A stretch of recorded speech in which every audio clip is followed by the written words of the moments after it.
Hi there, my name is Shannon Broughton, and I'm a student with Colorado Christian University. Today I would like to talk with you about web-based social cognition. I'd like to tell you what web-based social cognition is, how does culture relate to our perception of others and ourselves, and do these perceptions vary across cultures?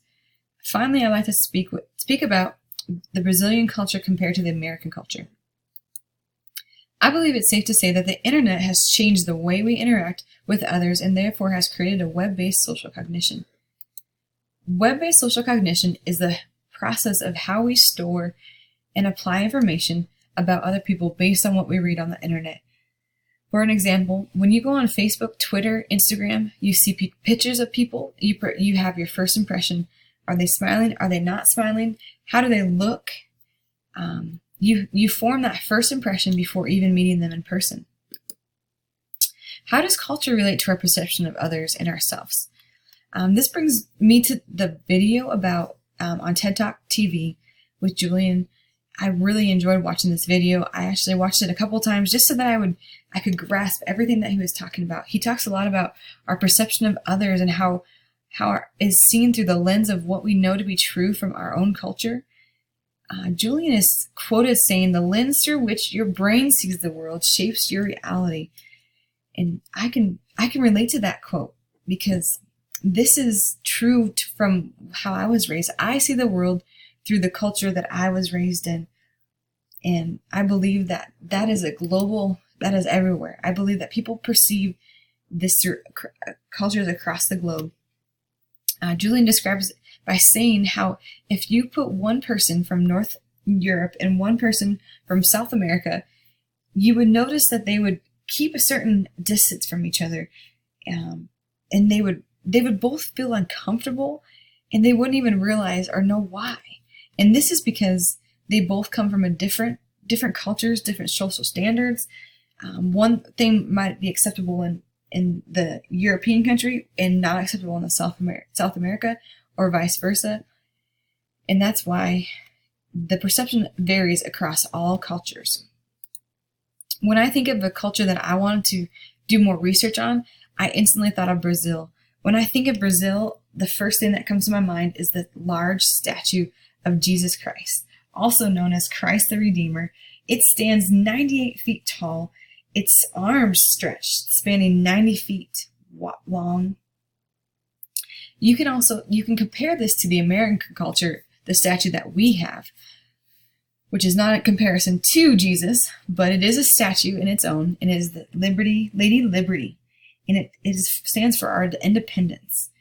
I see these two statues, and I think the comparison of both, they both represent freedom.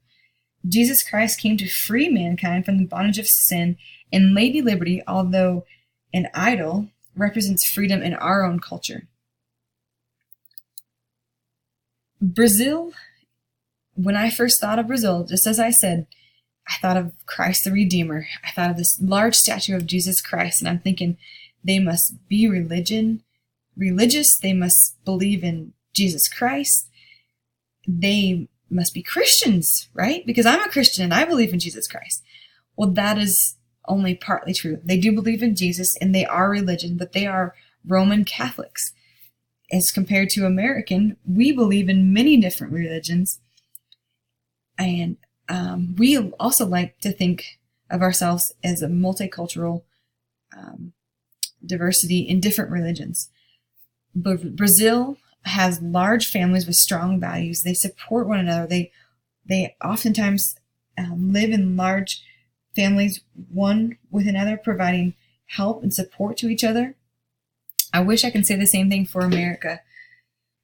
There's more broken families, single-parent households than the traditional couples that were one man, one woman married with their own biological children. That has changed over time. The primary spoken language in Brazil is Portuguese. 99% of the population speaks fluent Portuguese. That is amazing. America is so diverse that they have 300 different spoken languages, although English is our primary language. Both Brazil and America celebrate New Year's Day, Labor Day, and Christmas. Both are respectful when meeting another person. They both shake hands. Although Brazil is sometimes more affectionate, they would kiss each other on the cheek. That for me is uncomfortable because that's not how I was raised. We do shake hands, we hug each other, but kissing on the cheek seems foreign to me. And also, Brazil and America both love their TV, and we cannot forget social media. Social media is so popular in Brazil. Brazil is the world's second largest user of Twitter, and that is second to America because we're number one, which I don't know if we should be proud of or not. They are the largest market for YouTube. So they do like their social media. What surprised me most of learning about Brazil was how obsessed they are with their beauty. Being beautiful in Brazil is so much more important than anything else. It can tell you how much where they are in their social status. It represents how much money they make based on how they look. Brazil has more plastic surgeons than anywhere else in the world. They are the third largest consumers of cosmetic products in the world.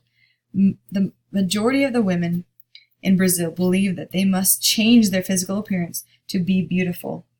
87% of Brazilians seek to look stylish at all times, as opposed to the global average of 47%. My perception of Brazil has changed. When I think and I see the statue of Jesus Christ and what that represents, the freedom, the bondage of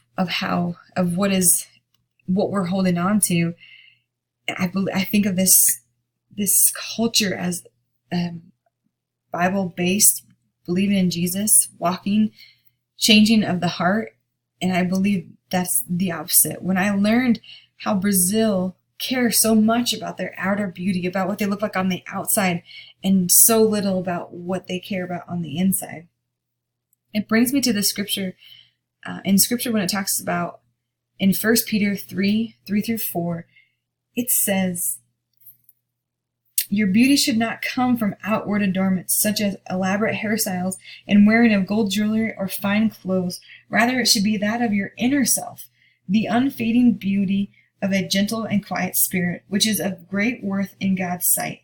This passage is Peter talking about wives finding their inner beauty to win over their husbands rather than their outer appearance. God is concerned about your heart, the change of your heart, your inner beauty. He's not concerned about what is on the outside, what the world sees. I believe that Brazilians are more concerned about what the world says about them than what God says about them. Although the internet has changed the way we interact with others and therefore has created a web-based social cognition, we can still choose to look at one's inner beauty to form an impression of someone.